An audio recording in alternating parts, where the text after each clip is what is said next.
dieser Sache, was du gerade gesagt hast, man kann auch ein guter Muslim ohne Bart sein. Guck mal, Bruder, ich bezweifle nicht, dass du ein guter Muslim bist. Oder ich sage nicht, jemand, der kein Bart hat, ist kein Muslim oder irgendwas.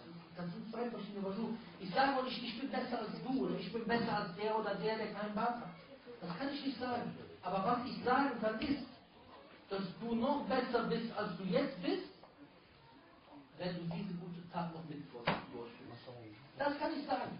Mehr kann ich nicht sagen. Ich kann nicht sagen, ich bin besser als du oder ich bin besser als der oder der keinen Bart trägt. Aber meine Aufgabe ist es, dir Kraft zu geben, dass du noch besser wirst und noch mehr Opfer gibst.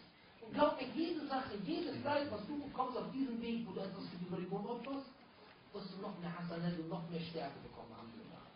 Du wolltest was sagen, Bruder? Ach, das war die Antwort, ja? Okay, Alhamdulillah.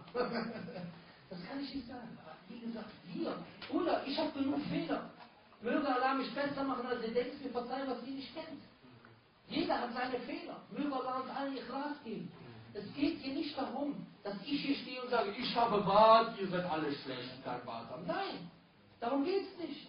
Wer das gedacht hat, der hat mich falsch verstanden. Vielleicht bist du besser als ich. Vielleicht bin ich besser als du. Mir geht es um dich. Ich will, dass du besser bist, als du jetzt bist. Ich will, dass du dich noch verbesserst. In dieser Sache. Und ich will, dass diese Gesellschaft islamisch aussieht. Das ist der Punkt. Ich will, dass man sofort, dass man direkt sieht, da ist Islam. Hört jetzt mal ganz ehrlich. Guck mal, wenn wir die Religion, wir kennen die Religion. Guck mal, ist das nicht so?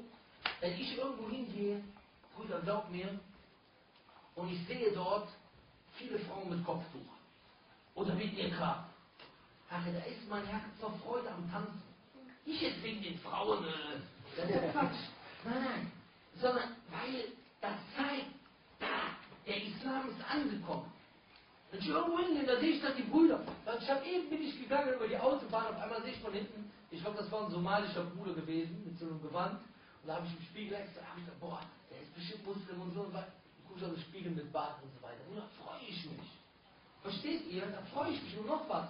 Weil was der Bruder gesagt hat, weil das ist, was viele Leute auch denken. Viele Leute denken, wenn man den Islam so zeigt, dann kriegen die Leute Angst und so weiter und so fort. Ich sage euch, Brüder, guck mal, ich denke, dass das Gegenteil der Fall ist. Ich denke, wir müssen einfach uns präsentieren, weil dann wird das normalisiert. Versteht ihr? Guck mal die Schwule beispielsweise. Vor 1974 war Homosexualität in Deutschland total verpönt und verboten. Alhamdulillah. Zu dieser Zeit war es noch verboten. Danach haben sie sich geändert. Aber guck mal danach. Die haben gesagt, was wollt ihr denn von uns? Wofür denn? Warum haben wir nicht unsere Rechte? Soll doch jeder machen, was er will. Auf einmal hat sich das normalisiert. Guck mal, das ist noch nicht mal 40 Jahre her. Ungefähr 36 Jahre her. Heutzutage ist sogar unser Außenminister homosexuell. Und heutzutage, wenn du irgendwas sagst gegen Homosexualität, sagst du, das ist nicht normal oder so. Hör mal, das ist schlimmer als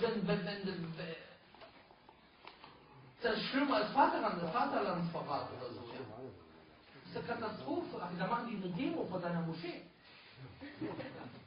Wie letztes Jahr, wo wir in Berlin gewesen sind, da haben die eine Demo vor der Moschee gemacht.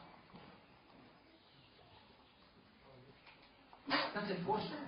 So, weil die haben das geschafft, weil die immer wieder gekommen sind und gesagt, nein, wir sind so.